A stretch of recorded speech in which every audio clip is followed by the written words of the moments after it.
फ़कत हाक हूँ मगर नामे मोहम्मद से है निस्बत मेरी।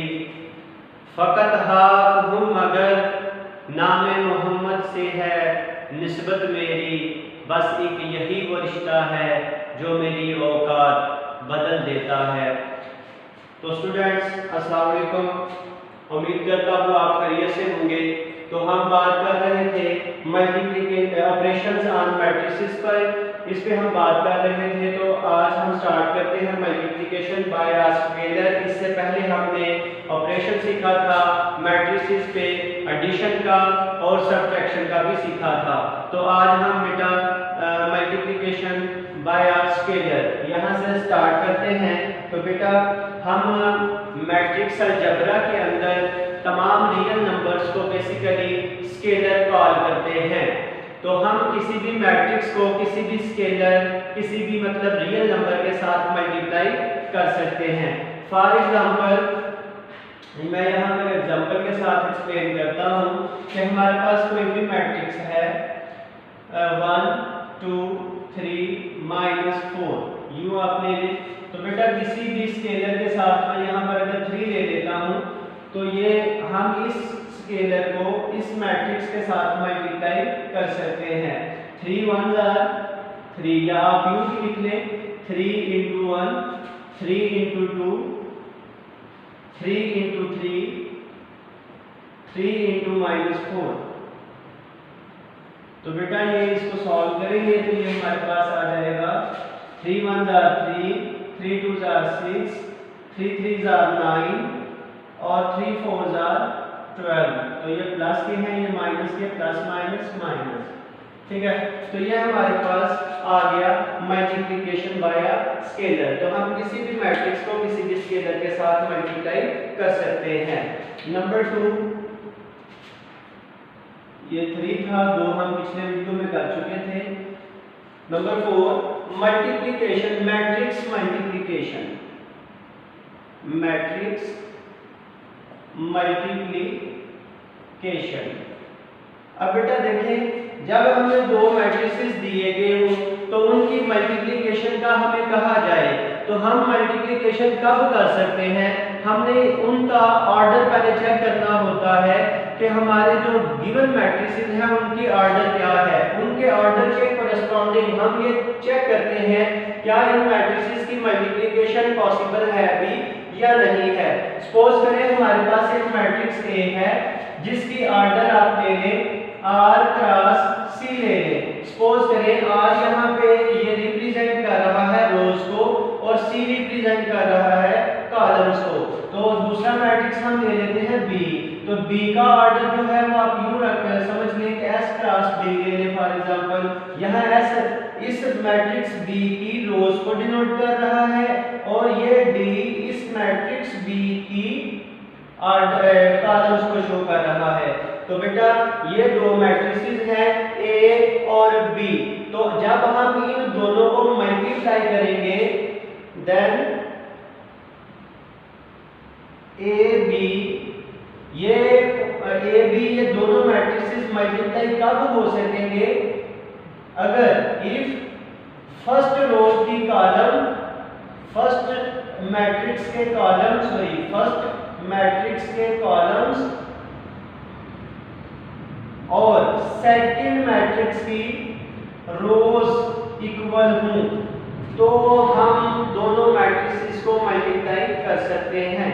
अगर फर्स्ट मैट्रिक्स के कॉलम्स और सेकंड की रोज इक्वल ना हो तो हम मल्टीप्लिकेशन नहीं कर सकते। तो ये एमसीक्यूज में भी बेटा पूछा जा सकता है कि अगर आपके पास एक मैट्रिक्स A है, एक मैट्रिक्स B है, A का ऑर्डर R क्रॉस C है, B का ऑर्डर S क्रॉस D है, तो रिजल्टिंग मैट्रिक्स जो आएगा उसका ऑर्डर क्या होगा? मतलब AB को मल्टीप्लाई करने के बाद जो मैट्रिक्स हमारे पास आएगा उसका ऑर्डर क्या होगा? तो बेटा देखिए उसका ऑर्डर जो होगा वो हमारे पास जो आता है वो फर्स्ट मैट्रिक्स की रोज आती है और सेकंड मैट्रिक्स के कॉलम्स आते हैं। तो इन जो रिजल्टिंग मैट्रिक्स होता है उसका ऑर्डर कुछ यूं आता है। तो हम इसकी एग्जांपल भी लेकर समझ सकते हैं। फॉर एग्जांपल मैं एक एग्जांपल लिखता हूं। अगर मेरे पास एक मैट्रिक्स है 1 2 3 -1, ये एक मैट्रिक्स ए है। मैं एक मैट्रिक्स बी लेता हूं साथ में। बी मैट्रिक्स आप ले लें 3 1 -1 0 2 एंड 1। ये हमने दो मैट्रिक्स ले लिए ए एंड बी। अब ए मैट्रिक्स का जो ऑर्डर है वो है बेटा 2 क्रॉस 2, और ये जो इसका ऑर्डर है वो है 2 क्रॉस 3। मतलब इसके अंदर दो ही रोज हैं और दो ही कॉलम्स, इसके अंदर दो रोज हैं और 3 कॉलम्स हैं। ठीक है बेटा। तो यहाँ पर जो रिजल्टिंग मैट्रिक्स होगा तो उसका ऑर्डर क्या होगा अकॉर्डिंग टू दिस, मतलब फर्स्ट की रोज और सेकंड के कॉलम्स। तो इन दोनों को जब हम मल्टीप्लाई करेंगे, पहले तो ये चेक करें क्या इनकी मल्टीप्लिकेशन हो सकती है। तो फर्स्ट के हमें क्या देखने हैं कॉलम्स।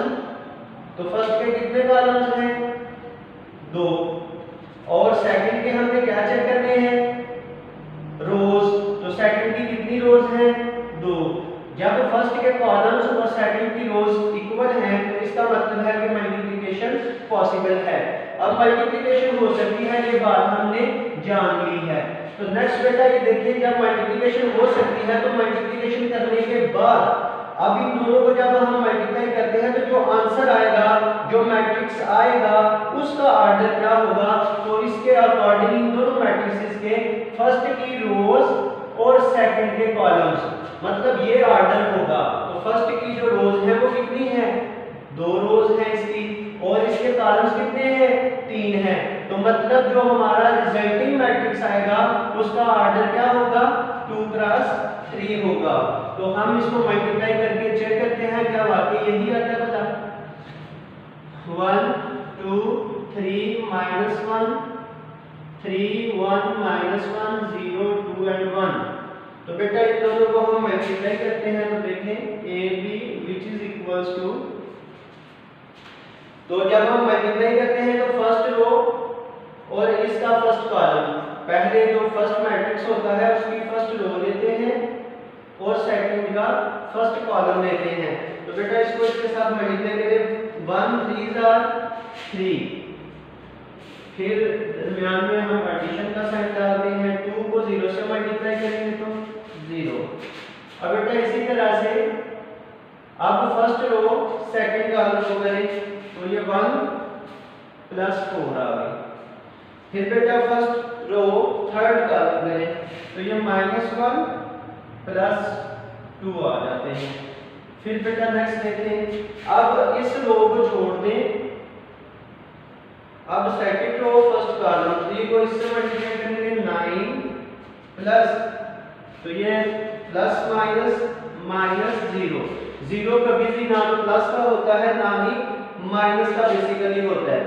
तो यहाँ इसको इसके साथ मल्टीप्लाई करेंगे तो ये 3 -2, और आगे बेटा इसको इसके साथ ये सेकंड रो थर्ड कॉलम -3 और ये -1 ए बी। तो बेटा ये देखिए ये 3 5, तो ये 1 9, 3 में से 2 निकालेंगे 1 और ये -4 आ गया। तो बेटा इसका ऑर्डर जरा चेक करें क्या है 2 क्रॉस 3 ही हुआ ना। तो यही हमने कहा था, ये हमने इन जनरली पहले भी देख लिया है। तो बेटा ऐसे कोई भी आपको मैट्रिक्स ऐसे थ्योरी ऐसे लिखा होगा, जस्ट ऑर्डर लिखा होगा मैट्रिसेस का और पूछा जाएगा कि रिजल्टिंग मैट्रिक्स का ऑर्डर क्या होगा, तो बेटा आपने इस तरह से इसको ज़हन में रखना है और आपने एग्जाम के पॉइंट ऑफ व्यू से परेशान नहीं होना। तो फर्दर बेटा हम बात करते हैं रो मैट्रिक्स की, टाइप्स ऑफ मैट्रिसेस की तरफ चलते हैं। तो ये हमने ऑपरेशंस जो है मैट्रिसेस पे जो करते हैं उनको हम थोड़ा डिस्कस किया। इससे फर्दर हम चलते हैं ऑपरेशन टाइप्स ऑफ मैट्रिसेस की तरफ।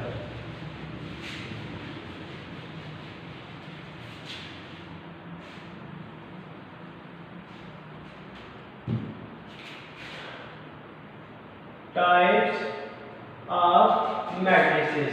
तो बेटा first of all types of matrices के अंदर हमारे पास फर्स्ट आ जाता है रो मैट्रिक्स। तो रो मैट्रिक्स की क्या डेफिनेशन है? ऐसा मैट्रिक्स जिसमें सिर्फ एक ही रो हो वो हमारे पास क्या कहलाता है? रो मैट्रिक्स कहलाता है। For example 1 2 3। आप देखिए इसके अंदर ये जो हमारे पास है कितनी रोज है? सिर्फ एक ही रोज है, तो ये हमारे पास क्या कहलाएगा? रो मैट्रिक्स कहलाएगा। हमने सिर्फ रो को चेक करना है, तो इसके अंदर एक सिंगल रो है और रोज को हम जो है बेटा रोज रिप्रेजेंटेड बाय m। हम रोज को जो है वो m से डिनोट करते हैं। तो इसके अंदर इस मैट्रिक्स के अंदर सिर्फ और सिर्फ सिंगल एक ही रो थी। तो अगर इस मैट्रिक्स के ऑर्डर की बात करेंगे तो बेटा एक इसकी रो है और कॉलम इसके कितने हैं? 3 हैं। ठीक है, हमने जस्ट चेक करना है रोज को। ऐसे तमाम मैट्रिसेस जिनके अंदर सिर्फ एक ही रो होगी वो हमारे पास रो मैट्रिक्स कहलाएगा। Number 2 column matrix. तो बेटा कॉलम मैट्रिक्स क्या होगा हमारे पास? ऐसा मैट्रिक्स जिसमें सिर्फ एक ही कॉलम हो। For example 1 2 4। तो अब देखिए इसके अंदर कितने कॉलम हैं? एक ही कॉलम है। तो इसका ऑर्डर हमारे पास अगर हम देखें तो इसकी रोज कितनी है? 1 2 3 इसकी रोज है और कॉलम कितने हैं? एक है। 3 + 1। तो मतलब इसकी जो कॉलम है वो एक है, तो इसलिए ये हमारे पास क्या कहलाएगा? कॉलम मैट्रिक्स कहलाएगा। और कॉलम्स को बेटा हम बेसिकली रिप्रेजेंट करते हैं कॉलम्स रिप्रेजेंटेड बाय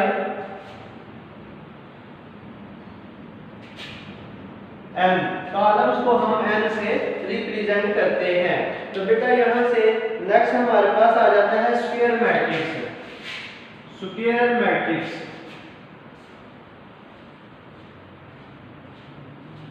तो बेटा स्क्वायर मैट्रिक्स ऐसा मैट्रिक्स है जिसके अंदर स्क्वायर मैट्रिक्स में बेटा बेसिकली ऐसा मैट्रिक्स इफ इसमें m और n मतलब ऐसा मैट्रिक्स जिसके अंदर number of rose and number of columns equal होते हैं वो हमारे पास वो मैट्रिक्स क्या कहलाता है? स्क्वायर मैट्रिक्स कहलाता है।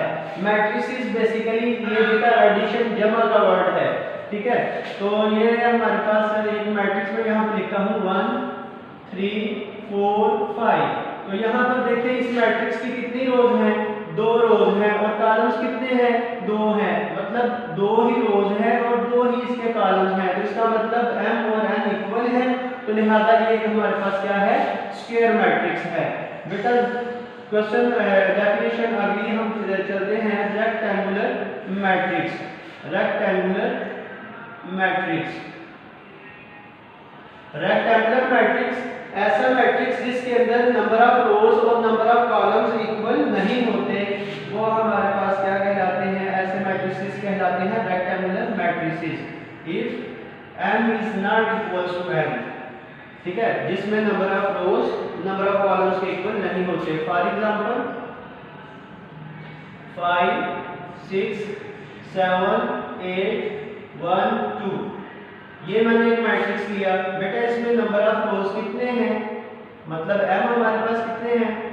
2 और नंबर ऑफ कॉलम्स कितने हैं? n वो हैं 3।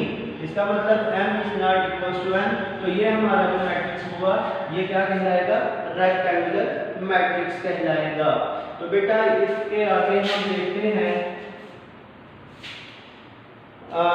जीरो मैट्रिक्स या नल मैट्रिक्स। जीरो और नल मैट्रिक्स।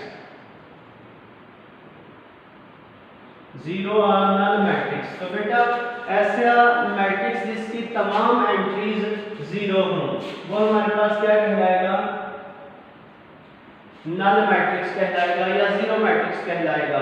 ठीक है, तो बेटा बेसिकली जो नल मैट्रिक्स होता है या जीरो मैट्रिक्स होता है इसको हम रिप्रेजेंट करते हैं O से। इसको हम O से रिप्रेजेंट करते हैं, रिप्रेजेंटेड बाय O। तो बेटा इसके बाद हमारे पास आ जाता है प्रिंसिपल डायगोनल मैट्रिक्स। यहां से मैं ये लिख सकता हूं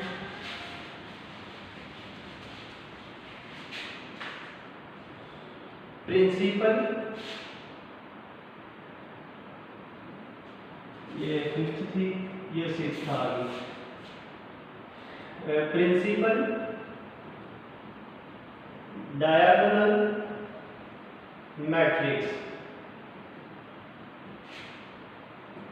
तो बेटा प्रिंसिपल डायगोनल मैट्रिक्स में बेसिकली हमारे पास कोई भी एक मैट्रिक्स है 1 2 3 4 5 6 7 8 9। तो ये इसके ये जो डायगोनल के अंदर ये जो एलिमेंट्स हैं, ठीक है, इसकी वजह से ये हमारे कहलाती है प्रिंसिपल डायगोनल मैट्रिक्स। ठीक है, इसके ये जो डायगोनल के एलिमेंट्स होते हैं इनकी वजह से ये हमारे पास कहलाता है प्रिंसिपल डायगोनल मैट्रिक्स कहलाता है। इसके ये इसकी मतलब डायगोनल एलिमेंट्स, ये जो डायगोनल एलिमेंट्स हैं ये इसमें जीरो नहीं होते। तो ये हमारे हैं यहाँ पर 1 5 एंड 9, ये जो एलिमेंट्स हैं हमारे पास, ये एंट्रीज जो है एलिमेंट्स जो है ये इस मैट्रिक्स की क्या कहलाती हैं, डायगोनल एलिमेंट्स कहलाते हैं। आगे आ जाती है बेटा हमारे पास स्केलर मैट्रिक्स की डेफिनेशन आ जाती है। स्केलर मैट्रिक्स, तो स्केलर मैट्रिक्स ऐसा मैट्रिक्स है होता है हमारे पास जिसमें डायगोनल एलिमेंट्स जो होते हैं वो सारे के सारे एक दूसरे के इक्वल होते हैं। फॉर एग्जांपल 2 0 0 0 2 0 0 0 और 2। तो ये हमारे पास क्या होता है, ये एक स्केलर मैट्रिक्स है। इसके ये जो डायगोनल एलिमेंट्स हैं ये आपस में इक्वल हैं। तो यहाँ पर एक और डेफिनेशन हम यहाँ पर लिखते हैं डायगोनल मैट्रिक्स की, डायगोनल मैट्रिक्स की।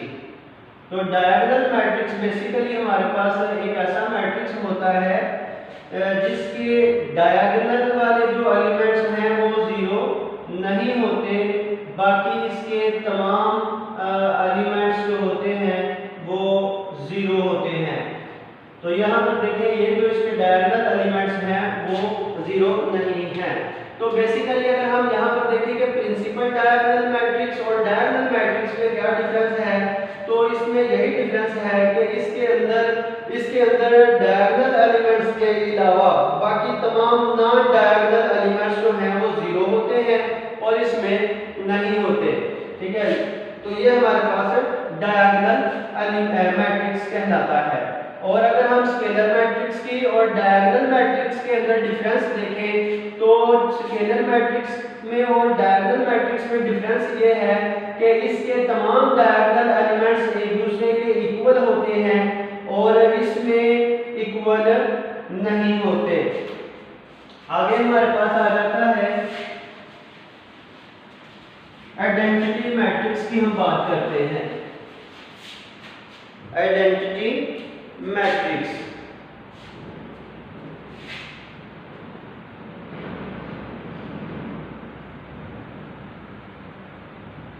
आइडेंटिटी मैट्रिक्स बेटा एक ऐसा मैट्रिक्स है हमारा जिसमें ये जो डायगोनल एलिमेंट्स हैं वो सिर्फ और सिर्फ 1 होते हैं,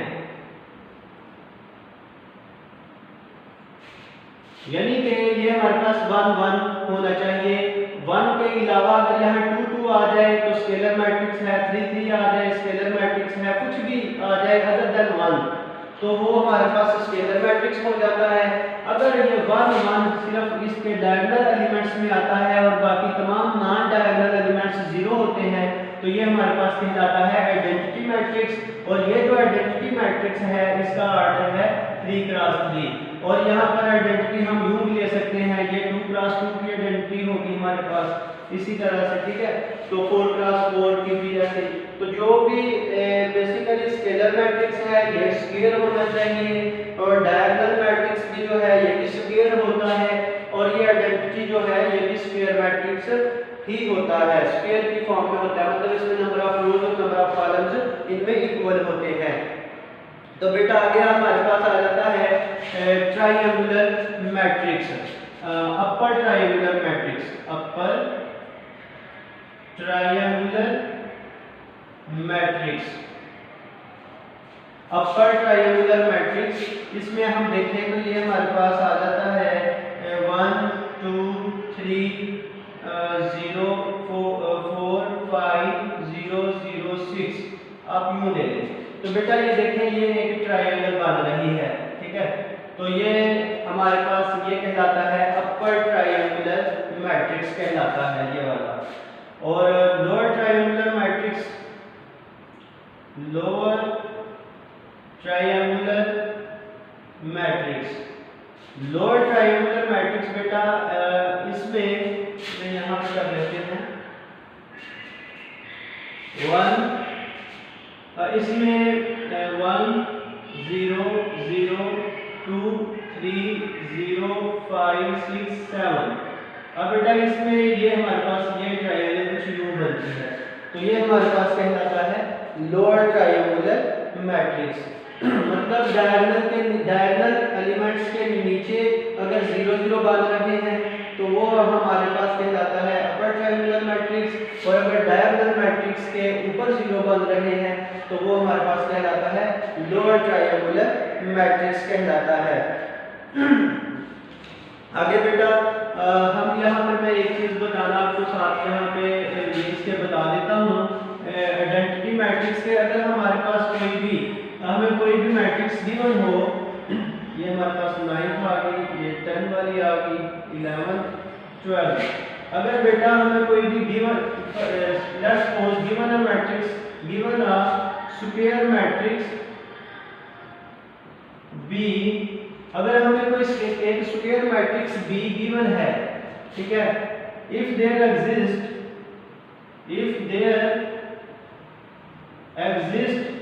D a matrix, then B को D से मल्टीप्लाई करें या D को B से मल्टीप्लाई करें और इन दोनों के आंसर जो आए वो एक आइडेंटिटी आ जाए, तो यहाँ पर ये जो D है B का क्या कहलाएगा, इनवर्स कहलाएगा। Then B is called the inverse of D and denoted by, तो यहाँ हम लिख सकते हैं then D is the inverse of B। तो यहाँ पर हम लिख सकते हैं, और इसको अगर डिनोट करना हो तो हम लिख सकते हैं D is equals to B inverse. मतलब जो D है वो B का क्या कहलाएगा, इनवर्स कहलाएगा। अगर किसी भी मैट्रिक्स को किसी मैट्रिक्स के साथ मल्टीप्लाई करने से आइडेंटिटी आ जाती है आंसर में, तो इसका मतलब है कि वो मैट्रिक्स उस मैट्रिक्स का इनवर्स कहलाता है। यहाँ पर ये B मैट्रिक्स गिवन था, तो D मैट्रिक्स के साथ इसको मल्टीप्लाई किया, तो मल्टीप्लाई करने के बाद हमारे पास आइडेंटिटी आ रही है, तो इसका मतलब है कि D जो है वो इस B का क्या है, इनवर्स है। तो फर्दर हम देखते हैं बेटा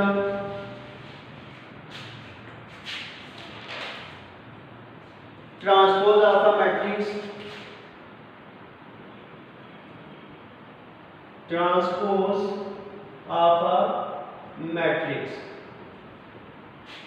ट्रांसपोज ऑफ अ मैट्रिक्स क्या है बेटा, अगर हमारे पास कोई भी मैट्रिक्स है, फॉर एग्जांपल 1 2 3 4 5 6, ये मेरे पास एक मैट्रिक्स है, तो इसकी रोज को उठा के कॉलम्स में चेंज कर देने से जो हमें मैट्रिक्स हासिल होता है उसको हम इस मैट्रिक्स का ट्रांसपोज कहेंगे। फॉर एग्जांपल ये मैट्रिक्स ए है मेरे पास, तो इसकी मैं ये रोज को उठाऊंगा और कॉलम्स में लिख दूंगा, ये रोज को भी उठाऊंगा और इसको भी कॉलम में लिख दूंगा, तो ये मेरे पास जो रिजल्टिंग मैट्रिक्स है वो इस मैट्रिक्स का क्या कहलाएगा, ट्रांसपोज कहलाएगा।